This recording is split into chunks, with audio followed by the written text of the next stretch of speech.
Questions? Oh, sure. I'm gonna roll a little bit, Are yeah? you rolling? You good? Yeah, don't worry about me. Keep up, Drew. Come on, keep up. Yeah, I know, right? You good? You're so tall, brother.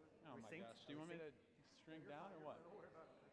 Shall we Terrible. sit down on the step over This here? is the story of my life here. This is God awful. damn, like you and your goddamn height. I don't know what to do about it. Yeah.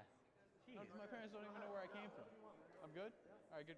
Bernie, I really appreciate you helping us out here today with the interview. Thank you, Now, Colin. can I ask you, how did you get started with HIF? I mean, how did you get involved with the whole program there? Michael invited me. Like it was Really? pretty Okay. simple.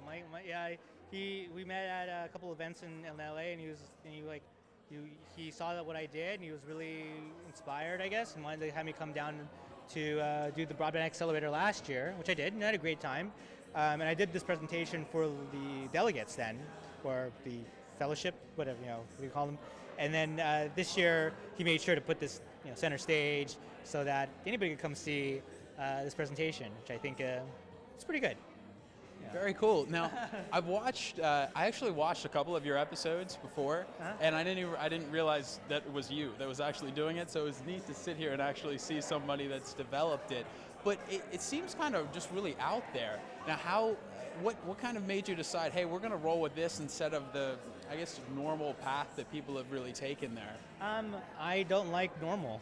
Like that's the simple thing. I've always been kind of just like, I don't want to go over there because everyone else is. I want to go over here. Like I've always thought that way. That's been me since as a kid. And it's a little rebellious, it's a little stubborn, but that's the way I think of things. And now it's really just kind of like, especially with all this technology we have now, it's kind of like, is this it? We can think bigger than this. Come on now, like there's more we can do here. Just with things that we can do now with storytelling.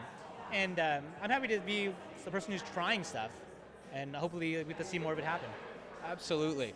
Now, as far as the funding goes for these things, I mean, do you really just have to go out there and just beat down on people's doors and say, hey, we've got something here, this is what we're going to do? I mean, it's so new, so I would think that a lot of people would have difficulty following something like that. Is it really just talking to as many people as you can, or?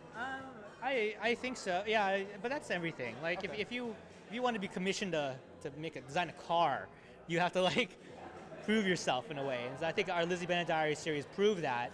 And now it's easier. It's much easier now that we have this great case study of like, look at this case study. We won an Emmy and did all this other stuff. And then And Emmy helps. Yeah, and the Emmy helps. And then you go to the Emma Approved series, and like here we built in all the business side of it. And like now, like look how we have creative achievement and we have economic achievement. So now it's a lot easier. So, and now it's a little bit more established, so it works. Exactly, it's more established. You have brands now very aware of our properties, even though they may be working with us.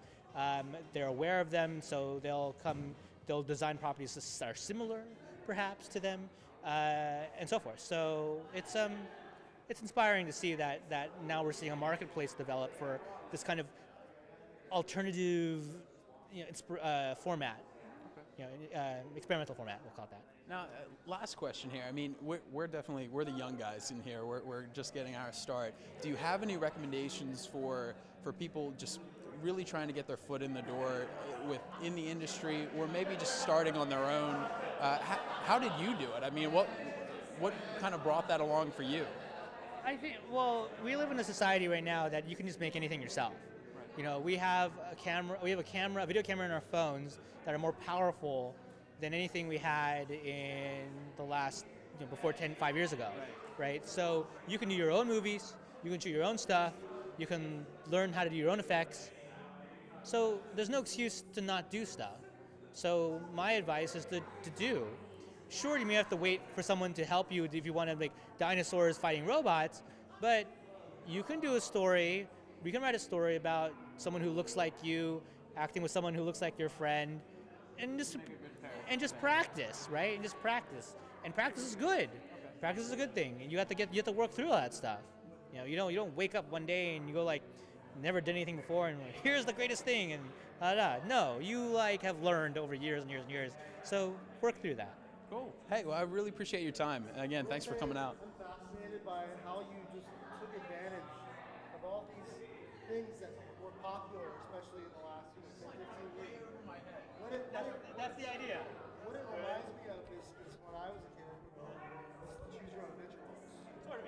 similar. The interaction, obviously. Yeah.